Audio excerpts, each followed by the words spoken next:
Нямам какво толкова да добавя към това, което казва Ганчо, освен тая работа, че когато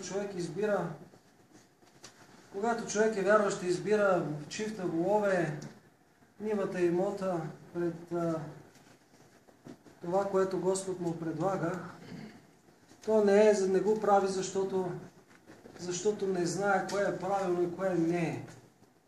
Никой не е чак толкова глупав, за да каже: аз предпочитам да имам кола пред това да имам вечен живот в Царство Божие. Всеки знае кое е правилно и кое не е. И въпреки всичко избира головете, избира колата, избира къщата, избира земното пред небесното. Как може да си обясним това? Да ви кажа. С нашия егоизъм, който е тиранин и те кара да правиш нещо, което ти не искаш да вършиш по принцип. С това, че егоизма и греха на човека не е просто грях като този да минеш на червено на улицата с колата си и да не те хванат или пък да те хванат откат и да те глобят или там да дадеш някой леп. Реална болест, която разболява душата и я прави неспособна да култивира добро, неспособна да избира доброто пред злото, неспособна да участва на вечерята на Господ, защото Господ казва: моя храна е да изпълнявам заповедите на този, който ме е пратил, на Неговия Отец. И ние ставаме неспособни, избирайки себе си, да ядем от тая храна и питие, която отвежда във вечния живот на Царство Божие, понеже избираме своите си неща. Своите си неща, за съжаление, от тази болест не са болни само хората в света, които отхвърлят изцяло Господа, но и ние, които идваме на църква. Често пъти, почти винаги сме твърдо уверени. Колко пъти съм виждал като свещеник, мрачно уверени да вършим това, което искаме да вършим, каквото и да става. Каквото и да става. Каквото и да става. Казваме: аз, моите си неща, искам така да стане и така ще стане. Като малки деца, ето по-малки от тях, нали? Някой път, като не им дадеш нещо, дето искат, и те лягат и почват да ритат.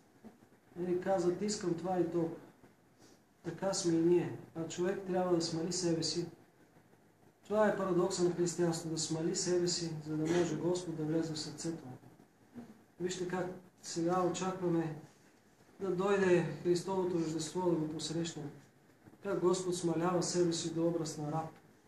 Как тихо идва да изпълни волята на своя небесен Отец и още с първата си глътка въздух вече върви по този мъченически път на нашето изкупление. За изпълняването на заповедите на Господа и чрез това участието на Неговата катеза означава ние да се отречем от себе си. Най-после да спрем с нашите волове и коли, с нашите неща и да започне Христос да живее в нас до тогава, докато Той непълно се изобрази вътре в нас, както апостола казва: не вече аз живея, Христос живее в мен. Не, че Христос го е обсебил, но волята на апостол Павел станала Христова, мислите му станали Христови, чувствата, емоциите, всичко станало Христово и сякаш, че Христос живее в него. Така и ние. Но нека само някой да посмее, да не каже една крива дума и тогава се разбира се докъде се намира цялото Евангелие. Иначе си казваме: аз съм многогрешни, аз смирени, аз бедни, аз окаяни. Ама представете ли си някой да ни каже: грешен си, това е верно, такъв си нещастник, такъв. Направо ще го изядеме, само ципаш и сплюване на кои земя. Ето това означава да живееш, чувайки Евангелието, без то да се изобразява в сърцето ти и без да си реален участник в пира на Господа. И реално се случва това, което Господ казва: митари, блудници е изпреварено от Царството Божие. Вижте колко вероятно праведни хора имало в времето на света Мария Египетска, на света Пелагия, на другите, на самия апостол Павел дори, колко други праведници имало, Но ето тия хора, той, Господ Исус Христос, събра буквално по улицата, самия Павел, на улицата за Дамаск. Тогава, когато той отива да го гони и оттам от улицата го прибра, казва: мъчно е за тебе да риташ също оръжена ли? Вот и става. И той от Савел, от най-голям, от голям означава името Савел, станал Павел, малък. Смалил се и Господ, влязал в него и Павел станал богоносец и проповедник и обращач на цели народи. Така и ние сега, когато се намираме в края на поста, да се постараем да се смалим. Защото ако не го направим, поста е минал на празно. Тук си говорим: ядели се хайвер, не се ли яде, морски дарове, миди, октоподи, някои пита: ядат ли се октоподи? Аз никога съм ял октопод. Те да знам дали се ядат октоподи. Аз въобще не знам дали се ядат по принцип октоподите или не. Нали? Въпросът не е в това дали ядем октоподи, брати и сестри, а в това какво място сме оставили на Христос в сърцата си, така че да ядем, нали, как сме се отзовали на поканата му да ядем и да пием Неговата храна и питие, именно заповедите, които Небесният Отец му е дал. Ето такива въпроси. С такива въпроси трябва да си отидем от храма, защото, брати и сестри, най-тъжното, грозно и смешно нещо за християнин е в неговия живот да останат само възклицателни, нали, удивителни знаци.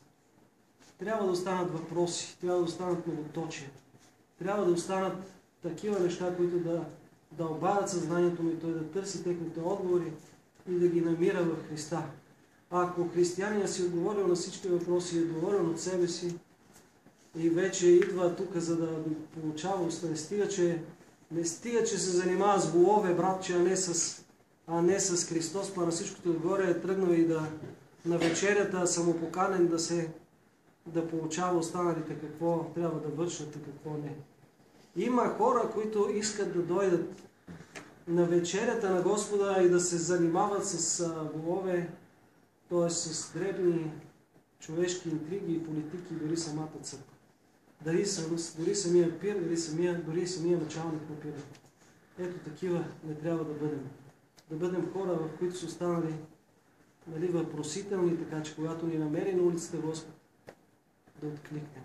Божието благословение да остане.